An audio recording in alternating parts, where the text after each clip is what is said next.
Hi, everyone. This is Lisa Haven, and I've got a very intriguing report to share with you today. And that is this: our United States Air Force has attempted to build a UFO flying alien spacecraft saucer type of thing.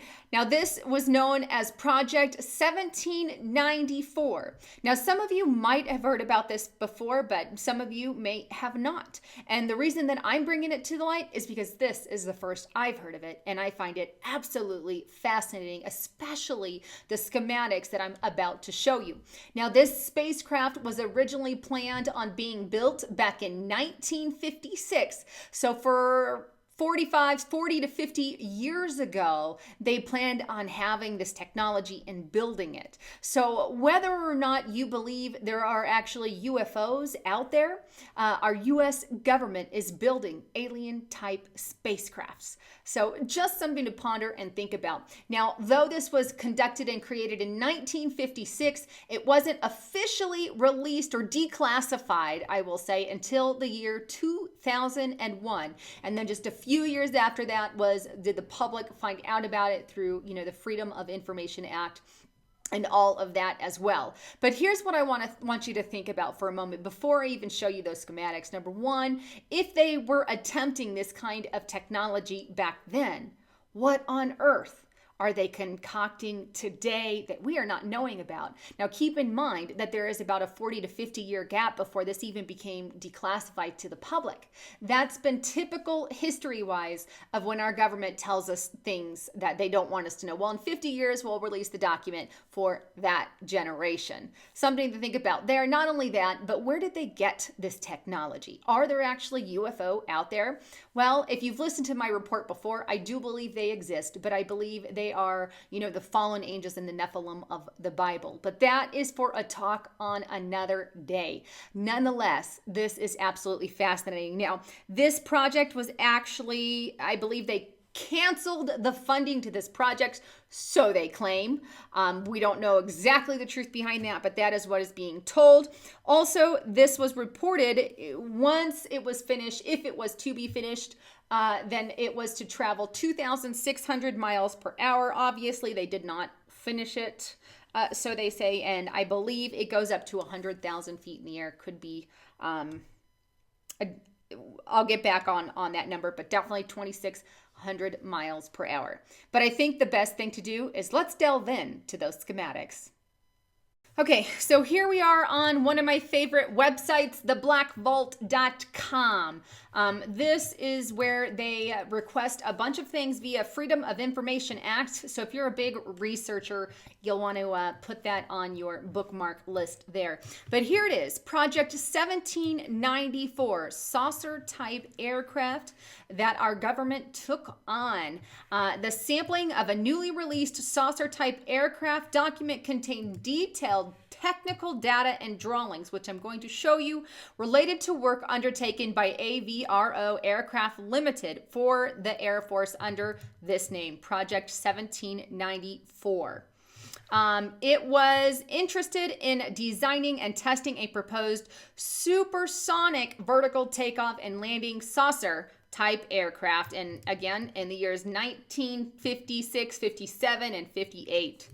The Air Force Declassification Office declassified these documents in 2001. So here's all four of the documents here. I'm not going to take you through all of them, but you can see a mini image of it here. But let's go first to this first one. Again, this is on the blackvault.com. All right, so let's scroll through this bad boy. You can see the date stamp here, 1956.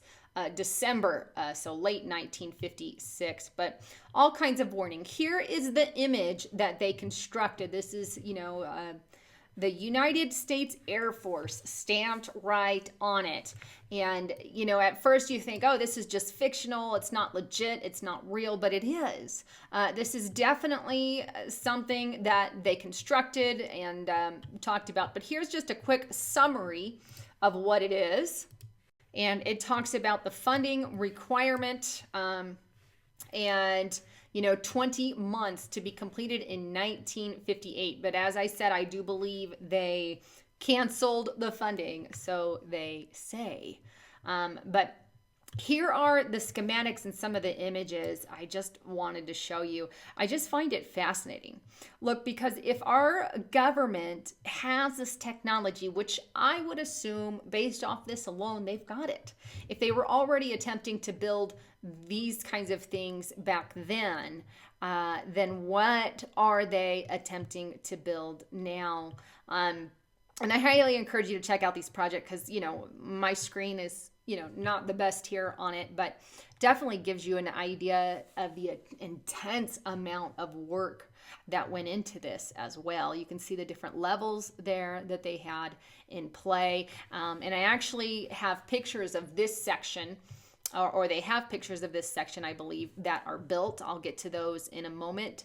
But here's just some more of those schematics. There it is. And, flying off the air there. And I'm not mechanically inclined, so much so. So there's lots of details that go along with this, but that kind of gives you an idea. All right, there's some more. And this is a scale model in the tunnel, I guess. And here is more, just very, very in depth here once again. And there's actually pieces, this has been constructed as well. And here's some more images.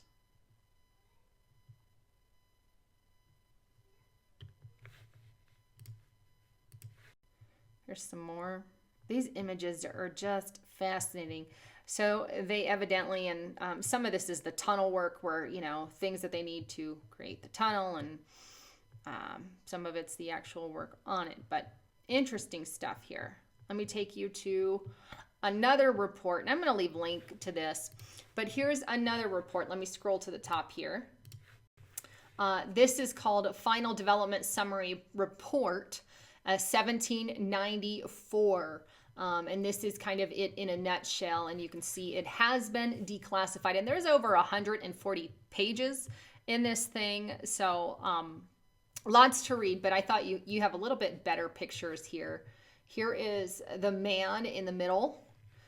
So you can clearly see that there, and this is the saucer that he operates. Outer ring, inner ring.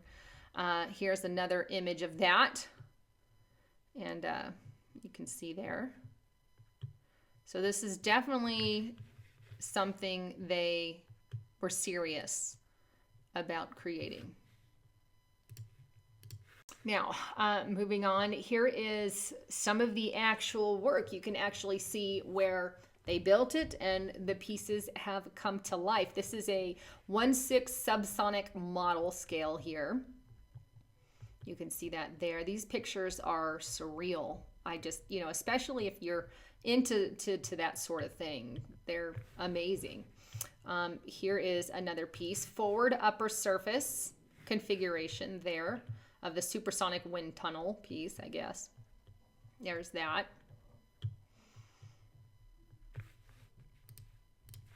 Now here is another one of the files as well, and this gets more into the graphs, the charts, and then there's one final one which actually, gives their scribble work, their hand work on some of the things there. So very intricate.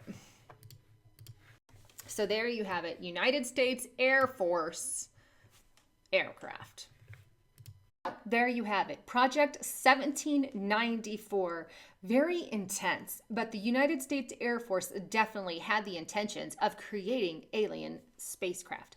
Where did they get that technology? Well, it's the question I addressed in the very beginning of this. I believe it's likely they could have gotten that from UFO aliens, who I believe, and take the Christian stance, are the Nephilim and the fallen angels spoken of in the Bible. Very interesting stuff, but if the technology is there and our government was using it in 1956, I cannot help but address the question again, and I know I addressed it in the beginning of this video, but what technology do they have now? I can only guess that some of the stuff we see in movies like Star Wars are going to be a soon reality based off of the technology that they have now. But just something to think about and something to definitely delve into. And I'm going to leave the links to that UFO technology by our government in the link and description box below. So obviously check that out. Also, if you are not prepared with food, please check out my partner, foodforliberty.com/haven. Please get prepared with food. Also, a great purifier for your water. Get the fluoride out of your water and don't allow what the elite want to fill your brain with that fluoride. Get it out of the water. Get it out of the water. Get a your purifier. I know Food for Liberty has one. Also, detox your body. GetTheTea.com, another partner of mine. If you don't have a good detox, this one is the best one out there. Anyhow, thanks again for tuning in, and don't forget to subscribe to my channel. This is Lisa Haven, signing off.